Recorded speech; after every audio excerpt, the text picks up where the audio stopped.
ونستعينه ونستغفره ونؤمن به ونتوكل عليه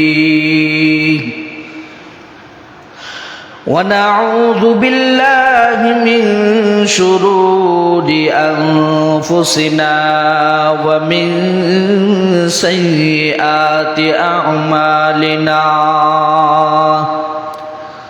من يهده الله فلا مضل له ومن يضلله فلا هادي له ونشهد أن لا إله إلا الله وحده لا شريك له ونشهد أن سيدنا وسندنا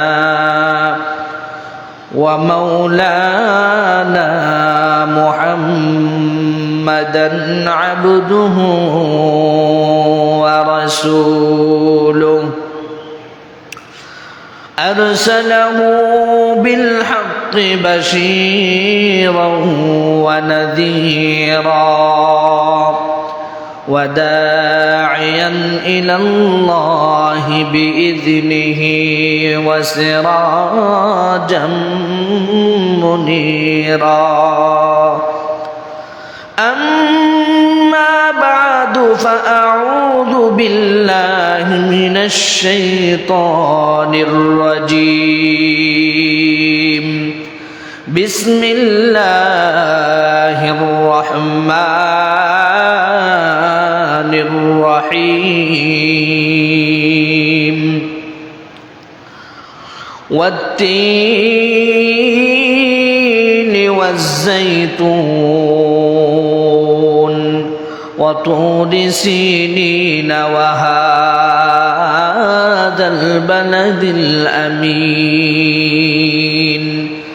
لقد خلقنا الإنسان في أحسن تقويم صدق الله المولانا العظيم وصدق رسوله النبي الكريم ونحن على ذلك لمن الشاهدين والشاكرين والحمد لله رب العالمين وقال تعالى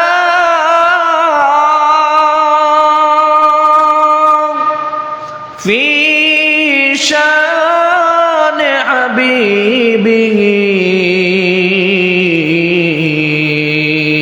ومحبوبه ومعشوقه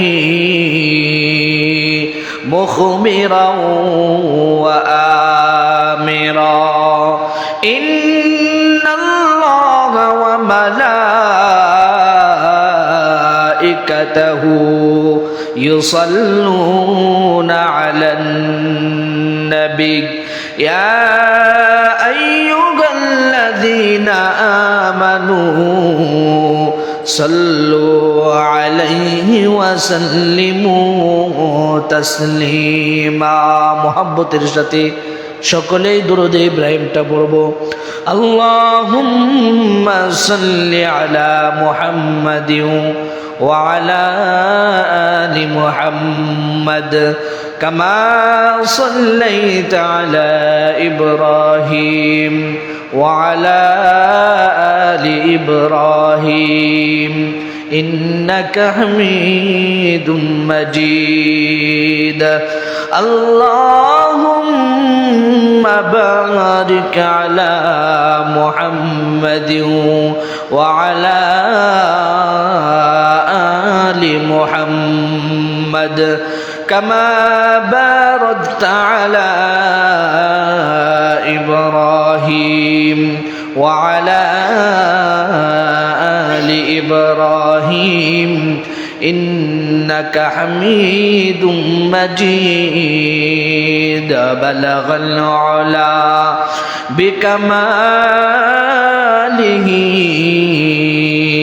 كشف الدجى بجماله حسنت جميع خصاله صلوا عليه وآله दिन के सूरज डूब रही है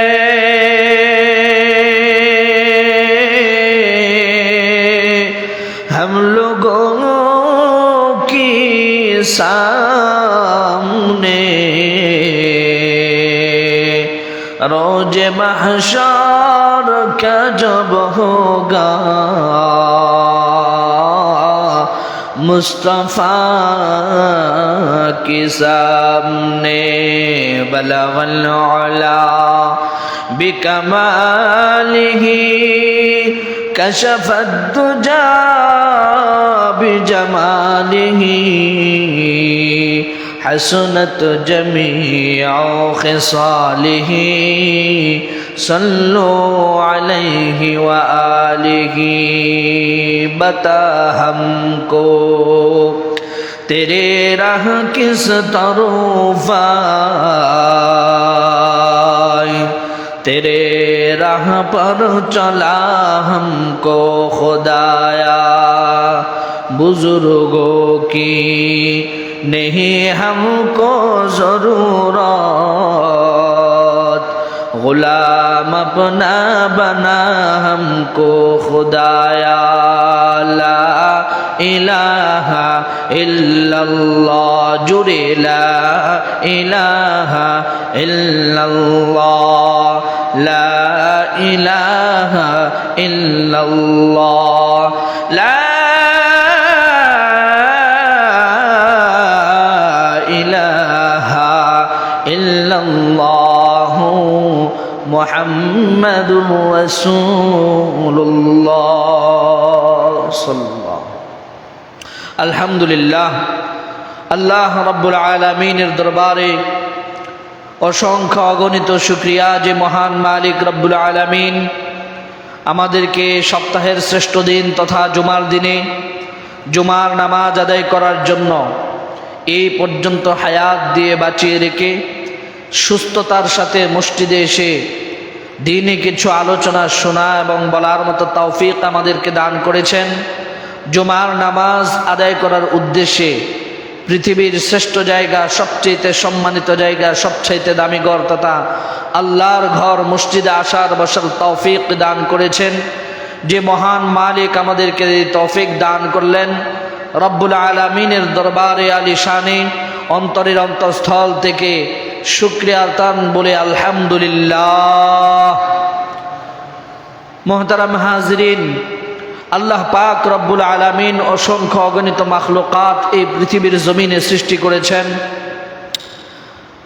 এত এত মাখলুকাত আল্লাহ পাক সৃষ্টি করেছেন যে একজন মানুষ যদি এগুলো গণনা করতে শুরু করে গণতে থাকে তাহলে কোনো মানুষের পক্ষে আল্লাহ পাকের এই নিয়ামতগুলো গণনা করে শেষ করা সম্ভব না। বলেন না সুবহানাল্লাহ।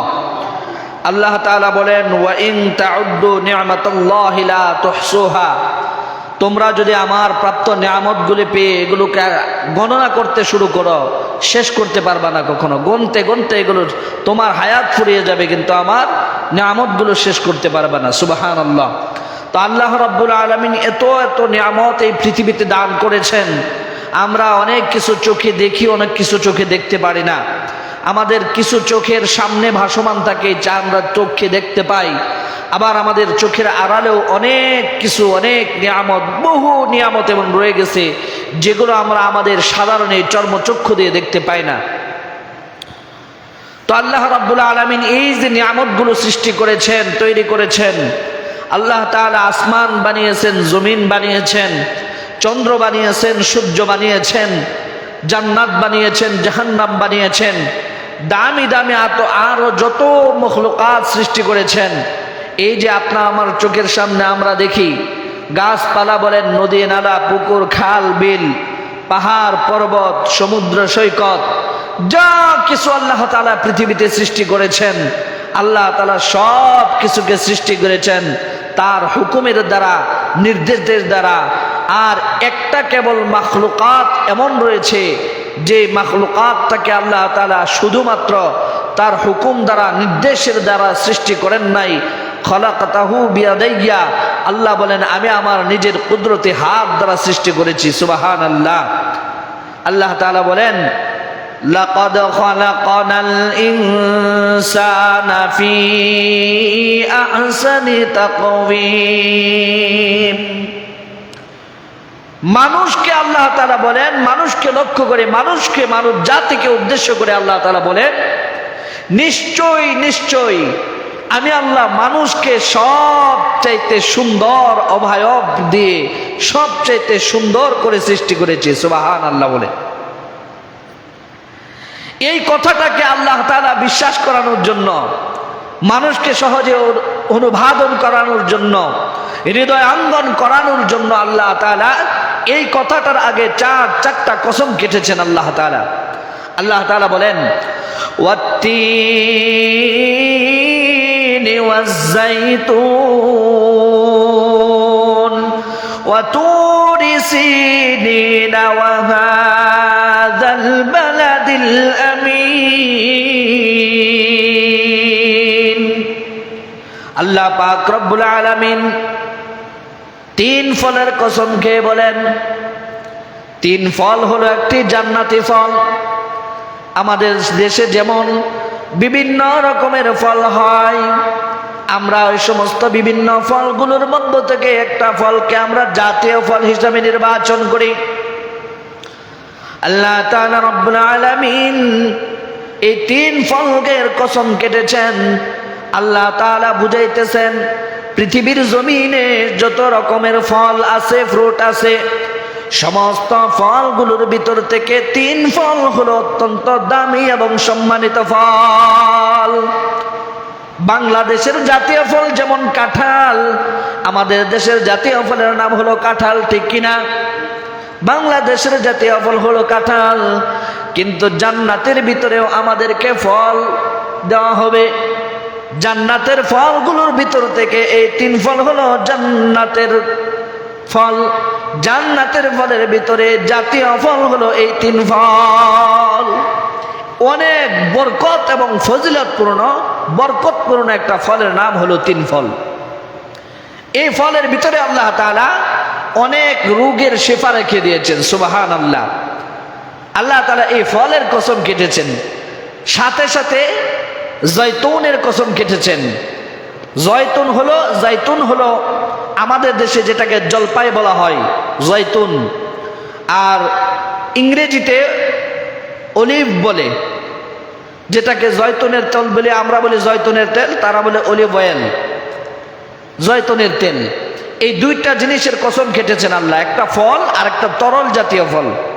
এই দুইটার কসম কেটেছেন, জয়তুনের কসম, তিন ফলের কসম। এরপরে আল্লাহ বলেন ওয়াতুরি সিনিন, সিনাই পর্বতের কসম। সিনাই পর্বত মানে হলো দামি একটা পাহাড়, তুর পাহাড় যেটাকে বলা হয়। হযরতে মূসা কালিমুল্লাহ যখন আল্লাহর সাথে কথাবার্তা বলতেন তুর পাহাড়ে গিয়ে, তো একদিন ওনার মনের ভিতরে আকাঙ্ক্ষা জাগেছিল যে রব্বুল আলামিন আপনার সাথে কথা বলে কলিজা ঠান্ডা হয়ে যায়।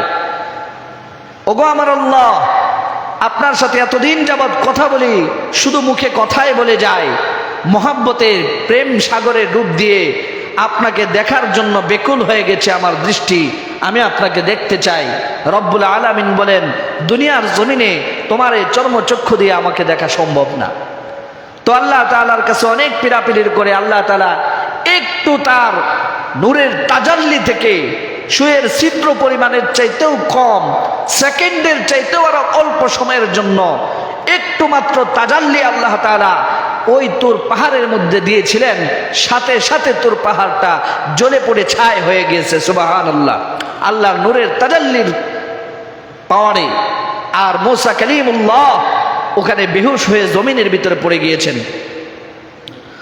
মূসা কালিমুল্লাহ জমিনের ভিতরে জহুইশ হয়ে পড়ে গেছেন, ওই তুর পাহাড়ের কসম কেটেছেন আল্লাহ, ওয়াহাদাল বালাদিল আমিন, এবং পবিত্র মক্কা নগরীর কসম কেটেছেন, নিরাপদ শহরের কসম কেটেছেন।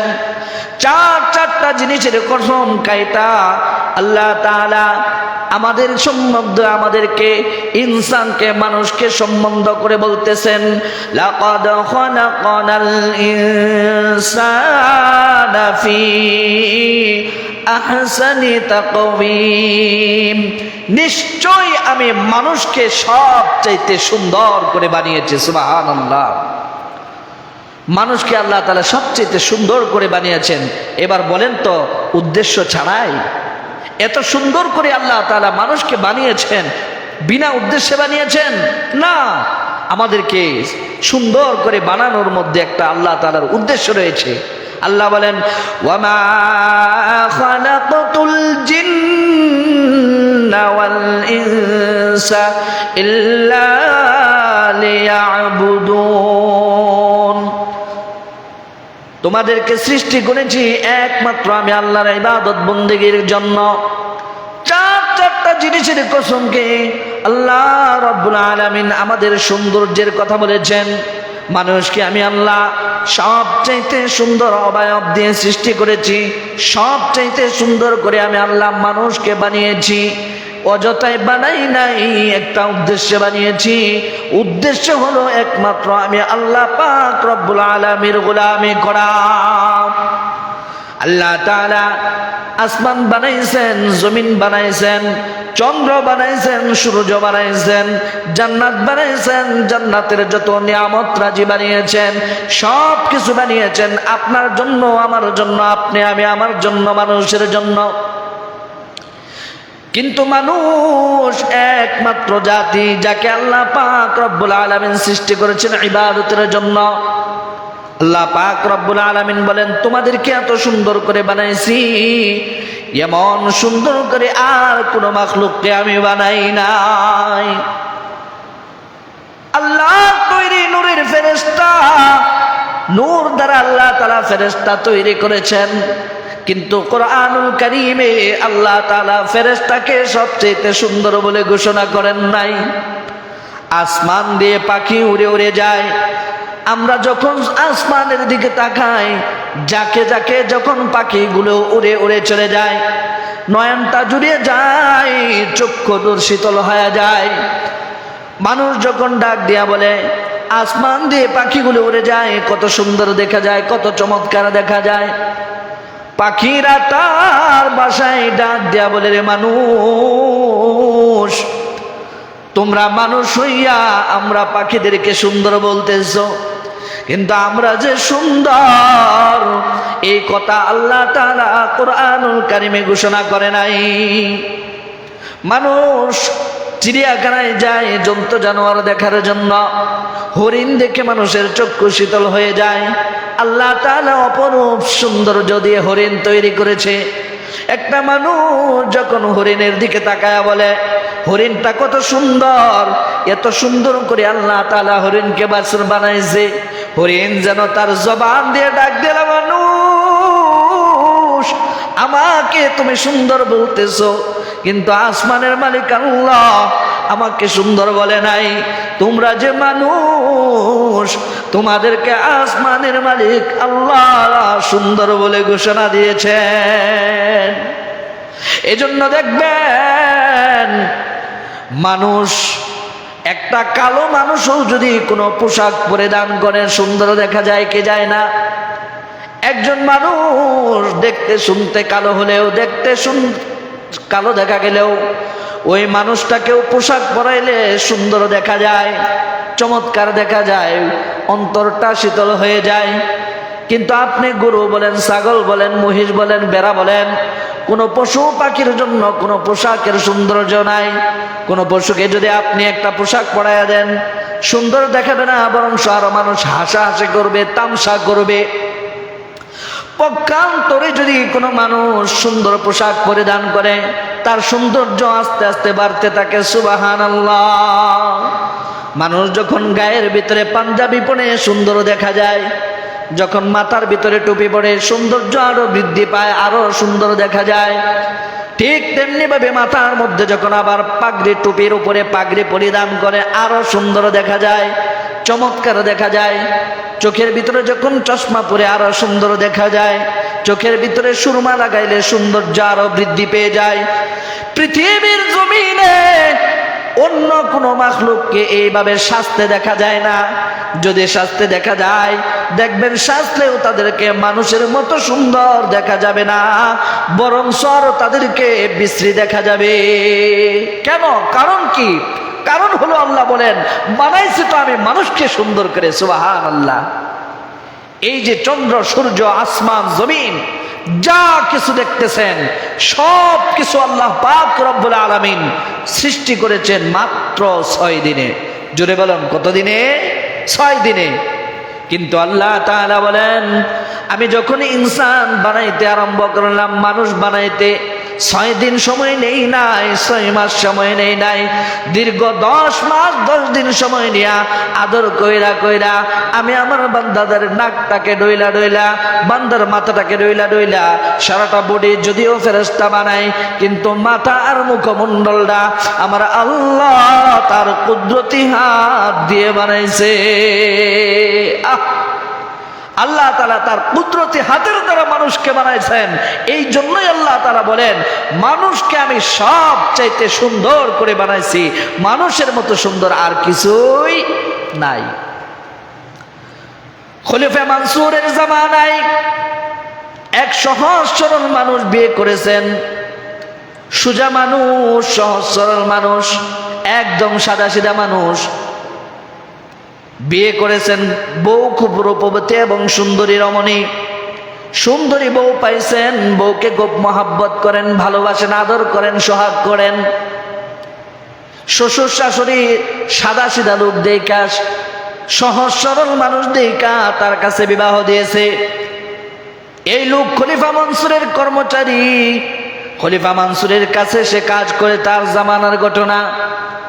অনেক সাদা সিধা মানুষ নিজের বিবি সাহেবকে কলিজা দেয়া মহব্বত করে, খুব ভালোবাসে, খুব মহব্বত করে।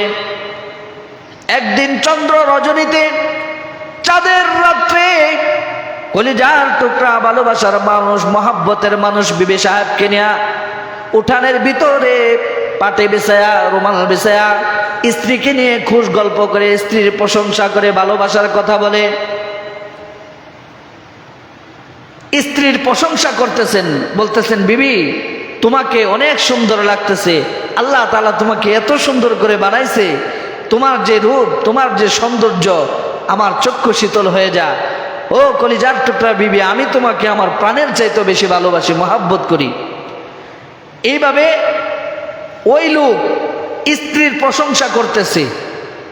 মহিলাদের একটা স্বভাব হলো, দেখবেন তাদেরকে যখন সামনাসামনি প্রশংসা করা হয় তারা কিন্তু ফুলে। একেবারে সামনাসামনি যখন প্রশংসা করে, হ্যাঁ হ্যাঁ কি কও, আরে এত কিছু নাকি, এরকম ভাবে ফুলতে থাকে। মানে ভিতরে ভিতরে খুশি হয়, কিন্তু মুখ দিয়ে এটা স্বীকার করতে চায় না। কেন? কারণ হইলো যেন আরো বেশি প্রশংসা করেন। তো খলিফা মনসুরের জামানায় ওই লোক তার স্ত্রীকে বলতেছে, স্ত্রী তুমি তো অনেক সুন্দরী, মাশাআল্লাহ, তোমার রূপের বর্ণনা করে শেষ করা যাবে না, অনেক সুন্দর করে আল্লাহ বানাইছে। বউ কো না না, তুমি যতটা বলতেছো অতটা সুন্দর আমি না। স্বামী কো না না, কে বলছে, তুমি আমার চোখে সেরা সুন্দরী, আমি তোমাকে অনেক ভালোবাসি, অনেক মহব্বত করি, তুমি অনেক সুন্দর, আল্লাহ তোমাকে এত রূপ দিছে, এত সৌন্দর্য দিছে, যেটা আমি আমার ভাষায় প্রকাশ করতে পারি না। তো স্ত্রী বারবার শুধু এরকম কাউন্টার দিতেছে, মানে প্রশংসা আরো শোনার জন্য। সে বলতেছে, না তুমি যতটা বলতেছো আসলে আমি অতটা সুন্দর না। স্বামী বলতেছে, না তুমি এতটাই সুন্দর, আকাশের ভিতরে ওই যে চন্দ্র উঠেছে, চাঁদটা যত না সুন্দর, চাঁদের চাইতে তুমি আমার কাছে আরো বেশি সুন্দর। বউকে এটা কোনো কথা কইলা, আমি কি চাঁদের চাইতেও সুন্দর হইতে পারি? এইভাবে আবার কাউন্টার দিতে গেছে। মানে তার ভিতরে ভিতরে ইচ্ছা হলো আরো প্রশংসা করুক। এবার সহজ সরল মানুষ তো, সোজা মানুষ, একটু রাগ উঠে গেছে, রাগের ছুটে বইরা ফেলছে, ওই চন্দ্র চন্দ্রের গায়ে কালিমা থাকতে পারে, চন্দ্রের চাইতে তুমি বেশি সুন্দর। স্ত্রী বলে, না, আমি চাঁদের চাইতে সুন্দরী হইতে পারি না। স্বামী এবার রাগা গিয়া কয়, কি? চাঁদের চাইতে বেশি সুন্দর যদি তুমি না হও তাহলে তুমি 3 তালাক। একেবারে মাইরা দিছে 3টা একসাথে, বলে ফেলছে কথা। বিবি ছিল একটু দিনদার, এলেম কালাম কিছু ছিল ভিতরে। সে সাথে সাথে কথা বলার সাথে সাথে ঘরের ভিতরে গিয়ে দরজা আটকায় দিছে। হায় হায় স্বামী, আপনি এটা কি করলেন? আপনি যে এই কথা বললেন, চাঁদের চাইতে যদি আমি সুন্দর না হই তাহলে আমি 3 তালাক। এখন আপনার এই কথা যদি সত্য না হয় তাহলে তো আমি তালাক হয়ে যাব। তালাক তো হয়েই গেছে অলরেডি। কারণ তালাকের মাসআলা হলো এমন একটা মাসআলা, এটা আলাদা আলাদা করে 3 বারে 3টা দিলেও তালাক হয়ে যায়। কেউ যদি রাগের মাথায় একবারেও 3টা মাইরা দেয় তারপরেও তালাক হয়ে যায়। এবার স্ত্রীরে ডাক দেয়া বলে ঘরের আড়াল থেকে, কি করলেন স্বামী? একসাথে 3 তালাক দিয়ে দিলেন। আমি তো একজন সাধারণ মানুষ, সুন্দর হইলেও চাঁদের চাইতেও সুন্দর হইব না। এখন মাসআলার প্রয়োজন। আপনি যান ইমাম সাহেবের কাছে, আপনি যান মুফতি সাহেবদের কাছে, মাসআলা নিয়ে আসেন। যদি তারা মাসআলা দেয় আপনার সাথে আমার সম্পর্ক এখনো পর্যন্ত ঠিক আছে, সুন্দর আছে, তাহলে আপনার সাথে আমার আবার দেখা সাক্ষাৎ হবে, আবার সংসার হবে। আর যদি তারা মাসআলা দেয় না, আমি তালাক হয়ে গেছি, এই যে দেখা দেখলেন, জীবনের শেষ দেখা মনে করবেন এটাই ছিল। আর কোনদিন আমি বিবির চেহারা আপনি দেখতে পারবেন না। স্বামী বেচারা তো ভাই মাথায় হাত, হায় হায় করলাম কি? আবেগের চুটিতে বইলা ফেলাইছি, এখন তো মাথা নষ্ট। স্ত্রীর কাছেও যাইতে পারে না, সামনেও যাইতে পারে না। স্ত্রীর সাথে আলাদা কথা হয়, স্ত্রী বলে যান আগে মাসআলা নিয়ে আসেন, ফতোয়া নিয়ে আসেন, তাছাড়া আমার সাথে আর দেখা সাক্ষাৎ করতে পারবেন না। কর্মচারী এবার দৌড় দিয়া খলিফা মানসুরের কাছে গিয়ে বলেন, খলিফা, কাজ তো একটা করে ফেলছি, রাগের ছুটে তো এই কথা বলে ফেলছি। আমার স্ত্রী অনেক সুন্দর, স্ত্রীর গর্ব করতে গিয়া, স্ত্রীর প্রশংসা করতে গিয়া আমি তো বইলা ফেলাইছি তুমি চাঁদের চাইতেও সুন্দর। চাঁদের ভিতরে কলঙ্কের দাগ পাওয়া যায়, তোমার রূপের ভিতরে কোনো দাগ নাই। তুমি এত সুন্দরী, এত রূপবতী। খলিফা মানসুরকে মাথা খারাপ হয়েছে মিয়া। কোনো মানুষ সুন্দর হইলে কি চাঁদের চাইতে সুন্দর হইতে পারে? চাঁদ যখন আকাশে উদিত হয়, অন্ধকারাচ্ছন্ন গোটা পৃথিবীটাকে সে আলোকিত করে ফেলে। সুবহানাল্লাহ, ঠিক কিনা? অন্ধকারাচ্ছন্ন পৃথিবীটাকে সে আলোকিত করে ফেলে। প্রত্যেকের ঘরে ঘরে চাঁদের আলো পৌঁছে যায়। আর তোমার বউ কি এতটাই সুন্দর হয়ে গেছে যে তোমার বউ কি চাঁদের চাইতেও সুন্দর? একটা মানুষ যতটাই সুন্দর হোক, একটা না শুধু 10টা 20টা মানুষকে যদি আপনি একসাথে কইরা একটা অন্ধকার ঘরের ভিতরে তাকে রাখেন, বলেন তো দেখে লাইট ছাড়া ওই ঘর আলোকিত হয়ে যাইব? সম্ভব? হ্যাঁ কয় আমি করবো কি? আবেগের ছুটিতে বলে ফেলছে, ভালোবাসা বেশি। আল্লাহু আকবার। মাঝে মাঝে নিজের স্ত্রীর সাথে এরকম প্রেমালাপন করা এটা সুন্নত। নবীজি সাল্লাল্লাহু আলাইহি ওয়াসাল্লাম আম্মা জান আয়েশা সিদ্দিকা রাদিয়াল্লাহু তাআলা আনহার সাথে দৌড় প্রতিযোগিতা করেছিলেন এই চন্দ্র রজনীতে। তবে এখন তো জামানার প্রেক্ষাপট খারাপ। এখন যদি আপনি রাত্রের বেলায় বউ নিয়ে বের হন, মামলা খেয়ে যাইবেন। সাংবাদিক আপনার সামনে ক্যামেরা নিয়ে হাজির হয়ে যাইব, কার বউ লয়ে আইছো? তোমার বউ না আরেক বেটার বউ? প্রমাণ কি? কাবির নামা সাথে নিয়ে ঘুরতে হয়। ঝামেলা আছে না নাই? আছে। তো স্ত্রীর সাথে প্রেমালাপন করা ভালো। এখন খলিফা মানসুর বলে অতি আবেগ দেখাইতে গিয়া কান্ত দিছো সাইরা, এখন কি করা? বলে আপনি একটা ফয়সালা করে দেন। এবার খলিফা মানসুর বলেন, জামানার যত আলেম আছে সমস্ত আলেমদেরকে খবর দাও, সমস্ত মুফতি সাহেবদেরকে খবর দাও। বড় বড় যত আলেম আর যত মুফতি ছিল সমস্ত আলেম আর মুফতি সাহেবদেরকে নিয়ে বোর্ড বসাইছে। আমার এই লোক যে এই কথা বলছে, এটার মাসআলা কি, এটার ফয়সালা কি, ফয়সালা দেন। সমস্ত আলেমরা ফয়সালা দেয়, হায় হায়, একটা মানুষ যতই সুন্দর হোক চাঁদের চাইতে তো আর সুন্দর হইতে পারে না, বউ তালাক হয়ে গেছে। সব আলেমদের একই কথা, না এই যে কাম একবার সারছে, এটা এই আর কাম হইতো না। এখন তো বেটা তারা পাগলের মতো হয়ে গেছে। হায় হায় করলামটা কি? এত সুন্দরী বউ, আমি সাদা সিধা মানুষ, মানুষ আমার কাছে বিয়েই দেয় না। আমার শ্বশুর শাশুড়ি আমাকে এহসান করে এত সুন্দরী একটা মেয়ে আমার কাছে তুলে দিছে, বিয়ে দিছে। আমি বউয়ের জন্য পাগল, আর এই বউ ছাড়া এখন আমি থাকবো কেমনে? আর সবাই কইতেছে তালাক, তার মানে কি তালাক হয়ে গেছে? ওই মজলিসের ভিতরে ছিল আমার আপনার মাযহাবের ইমাম, ইমামে আজম, ইমামে আবু হানিফা রাহমাতুল্লাহি আলাইহি। বলেন না আল্লাহু আকবার। সাইডের এক কোণা থেকে ইমাম আবু হানিফা রাহমাতুল্লাহি আলাইহি বলেন, আপনারা যে বলতেছেন বউ তালাক হয়ে গেছে, আমি ছোট্ট মানুষ, আমার কথা তো বেশি একটা পছন্দ হবে না, কিন্তু আমার তো মনে হয় বউ তালাক হয়েছে না। তো তারা বলতেছে, তুমি ছোট মানুষ মিয়া, কি বুঝো? তোমার মনে হওয়াতে আর না হওয়াতে কি আছে? না, মনে হচ্ছে না, আমি শিওর দিয়ে বলতেছি এই স্ত্রী তালাক হয় নাই। বলে তুমি প্রমাণকে প্রমাণ দাও, কোরআন হাদিস থেকে প্রমাণ দাও। ও প্রমাণ পরে দেব। আমি একটা একটু কোরআন তেলাওয়াত করে আপনাদেরকে শোনাতে চাই। এবার সে তেলাওয়াত শুরু করলো, ওয়াত্তিনি ওয়াজ্জাইতুন ওয়া তুরি সিনিন ওয়া হাদাল বালাদিল আমিন লাকাদ খালাকনাল কমারা ফি আহসানি তাকওয়িম। হইছে? সূরা কি হইছে? সূরা তো হয় নাই। এখন ওইখানে যত আইজে হুজুরে দইলা ফেলছে, সূরা হয় নাই, ভুল হয়েছে। ওইখানে যত আলেম ছিল, ভুলটা কিন্তু সে ইচ্ছা করেই করতেছে।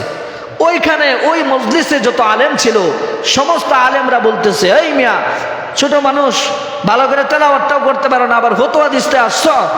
বলে কেন, কি হয়েছে? কত কোরআন তো ভুল পড়তেছে। ঠিক আছে, আবার পড়ি।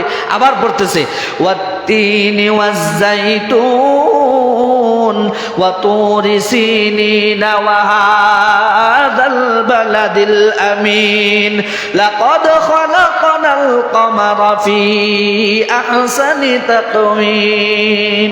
আবার কাউন্টার করছে, বলে ভুল হইতেছে। বারবার যখন ভুল হইতেছে, বলে ইমাম আবু হানিফা রাহমাতুল্লাহি আলাইহি বলেন, কি ভুল হইতেছে, কেন ভুল হইতেছে? বলে খালাকাল লাকাদ খালাকনাল ইনসান হবে, ওইখানে তুমি কমারা বলতেছো, কারণ কি? বলে ভুলটা আমি করছি না, আমার এই তেলাওয়াত যদি ভুল হয়, তাহলে আল্লাহ যে কোরআন নাজিল করেছেন আল্লাহও ভুল করেছেন। নাউজুবিল্লাহ। বলে এত বড় স্পর্ধা, আল্লাহ ভুল করছেন মানে? আল্লাহ তো সঠিকটাই বলছেন, লাকাদ খালাকনাল ইনসান, তুমি লাকাদ খালাকনাল কমারা কেউ পাইলা। এবার আবু হানিফা রাহমাতুল্লাহি আলাইহি বলেন, আল্লাহ যদি লাকাদ খালাকনাল ইনসান বলে থাকে, তাহলে ওই লোক বলছে আল্লাহ আমার স্ত্রী চন্দ্রের চাইতে যদি সুন্দর না হয় তাহলে তালাক হয়ে যাবে। আল্লাহ বলতেছেন সমস্ত মাখলুকাতের ভিতরে আমি মানুষকে সবচাইতে সুন্দর করে বানিয়েছি, আপনারা কিভাবে ফতোয়া দেন যে ওনার স্ত্রী তালাক হয়ে গেছে? এবার সবার ব্রেন খুলে গেছে, বিবেক খুলে গেছে। সত্যি তো, কি বলে, আমরা তো এইভাবে চিন্তা করে দেখি নাই। আল্লাহ তাআলা কি বলছেন? লাকাদ খালাকনাল ইনসানা ফি আহসানি তাকওয়িম। নিশ্চয় আমি আল্লাহ মানুষকে সবচাইতে সুন্দর করে বানাইছি। সুবহানাল্লাহ।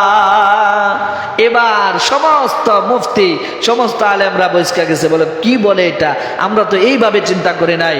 মুহতারাম হাজিরিন, এরপরে ফতোয়া দিলেন যে তোমার স্ত্রী তালাক হয় না, থাকো কিন্তু পরে শেষ। এমনি মাইক্রোফোন তালাক হয় নাই। তাইলে আমরা কি বুঝতে পারলাম এই ঘটনা থেকে? আল্লাহ তাআলা সবচাইতে সুন্দর করে মানুষকে বানিয়েছেন। চন্দ্র সুন্দর হইতে পারে, চন্দ্র আলো দিতে পারে, মানুষের চাইতে সুন্দর নয়। সূর্য সুন্দর হইতে পারে, বড় হইতে পারে, সূর্য আলো দিতে পারে, কিন্তু মানুষের চাইতে সুন্দর নয়। কারণ মানুষকে আল্লাহ তাআলা তার নিজের কুদরতি হাতের দ্বারা বানাইছেন। একটা মানুষ তার চেহারা কালো হইতে পারে, একটা মানুষ তার চক্ষু না থাকতে পারে, একটা মানুষ তার একটা হাত পা না থাকতে পারে, একটা মানুষ সে পঙ্গু হইতে পারে, বিকলাঙ্গ হইতে পারে, কিন্তু সে আল্লাহর কুদরতি হাতের সৃষ্টি। সব কিছুর চাইতে, সৃষ্টির সমস্ত মাখলুকাতের চাইতে মানুষের সম্মান, মানুষের মর্যাদা সবচাইতে বেশি। কারণ আল্লাহ বলেন, আমি নিজে মানুষকে, নিশ্চয় আমি মানুষকে সবচাইতে সুন্দর করে বানাইছি। সুবহানাল্লাহ। এবার বলেন, মানুষকে যে আল্লাহ সমস্ত মাখলুকাত থেকে সুন্দর করে বানাইছেন, এমনিই বানাইছেন না উদ্দেশ্য আছে? উদ্দেশ্য কি? ইবাদত বন্দেগী করার জন্য। আর ইবাদতের মধ্যে প্রায় বয়ানের ভিতরে আমি আপনাদেরকে বলি, সর্বপ্রথম ঈমান আনার পরে গুরুত্বপূর্ণ ইবাদত হলো নামাজ। আমাদের নামাজের ভিতরে গাফলতি। এই জন্য মুসল্লিয়ানে কেরাম আপনারা যারা আছেন, বিশেষ করে আপনাদেরকে উদ্দেশ্য করে বলা, মেহরবানি করে আপনারা যে যেখানেই থাকেন না কেন, যে যেই কাজটাই করেন না কেন, 5 ওয়াক্ত নামাজ যেন আপনার গুরুত্ব সহকারে পড়া হয়। বাড়িতে থাকলে বাড়িতে পড়বেন, দোকানে থাকলে দোকানে পড়বেন, ব্যবসা করেন, চাকরি করেন, যেখানেই করেন না কেন, অন্তত 5 ওয়াক্ত নামাজ আপনাকে যত্ন সহকারে পড়তেই হবে। 24 ঘন্টা হায়াত আল্লাহ তাআলা আপনাকে দান করেছেন। 5 ওয়াক্ত নামাজ পড়তে সর্বোচ্চ 1 ঘন্টা সময় লাগে। 24 ঘন্টার ভিতরে 1 ঘন্টা সময় যদি আপনি আপনার মাবুদকে না দিতে পারেন, বলেন সময়ের মালিক কে? হায়াতের মালিক কে? আল্লাহ। আপনি যদি 24 ঘন্টার ভিতরে 1 ঘন্টা আল্লাহকে না দিতে পারেন, আল্লাহ যদি আপনার হায়াতটা কেড়ে নেয়, বলেন পরবর্তীতে কি করবেন? এই জন্য হায়াতের জিন্দিগিটাকে কাজে লাগাইবার জন্য অন্তত 5 ওয়াক্ত নামাজ যেন আমার কাছ থেকে কখনোই ছুটে না যায়, এ ব্যাপারে আমরা সব সময় সদা জাগ্রত থাকব। আল্লাহ তাআলা আমাদের সবাইকে 5 ওয়াক্ত নামাজ জামাতের সাথে গুরুত্ব সহকারে আদায় করার তৌফিক দান করুন। আল্লাহ যে আমাদেরকে সুন্দর করে বানিয়েছেন, সবচেয়ে দামি বানিয়েছেন, এই সুন্দর এবং দামি মানুষ হিসেবে এর শুকরিয়া যথাযথভাবে আল্লাহ তাআলা আমাদের সকলকে আদায় করার তৌফিক দান করুন। বলুন আমিন। ওয়া আখিরু দাওয়ানা আনিল হামদুলিল্লাহি রাব্বিল আলামিন।